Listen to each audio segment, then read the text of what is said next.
There was something undefined and complete, coming into existence before heaven and earth. How still it was and formless, standing alone and undergoing no change, reaching everywhere and in no danger of being exhausted. It may be regarded as the mother of all things. I do not know its name, and I give it the designation of the Tao. Making an effort to give it a name, I call it the Great. Great, it passes on in constant flow.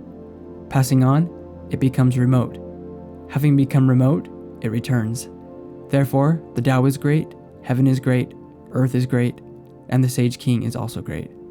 In the universe, there are 4 that are great, and the Sage King is one of them. Man takes his law from the earth takes its law from heaven, heaven takes its law from the Tao. The law of the Tao is being what it is.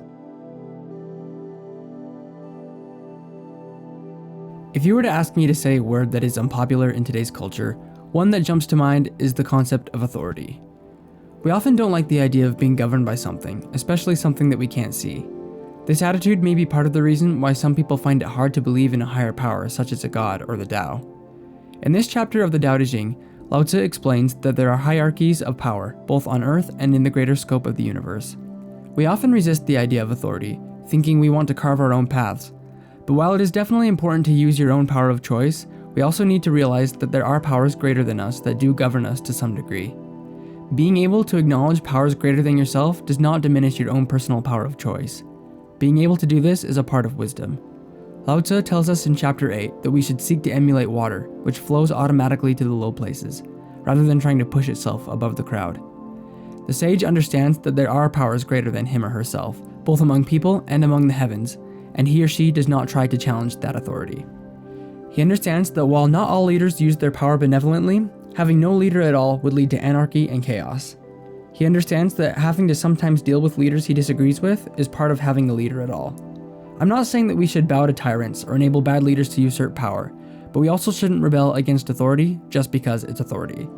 There are bad leaders, but there are also good leaders, and even in-between leaders. It is not reasonable to expect our leaders to be perfect, and even though they will inevitably make mistakes, we should do our best to be subject to the laws we live under. I'm saying this under the assumption that most of my viewers do not live in countries ruled by autocratic dictators. In democratic countries, there are mechanisms built in for people to make their opinions known in ways that do not cause harm to others. Respectful discourse will do far more good than slander, bigotry, and hateful criticism of those who disagree with us. Now, although we accept that we live under leaders that are human and fallible, we also live under the governance of a force that is not fallible. The higher power of the universe, which Taoists call Tao, governs all that there is. Some do not believe in such a higher power, and this is probably understandable, since it is not discernible to the regular senses. However, at the same time, we believe in all sorts of things that we have never seen or experienced. For example, you have probably never met the president or leader of your country, but most likely this does not prevent you from believing they exist, and being subject to the laws they help to represent.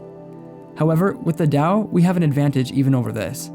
Most of us will probably never have any sort of personal encounter with the leaders of our country, but to each of us the opportunity exists to have personal encounters with the Tao.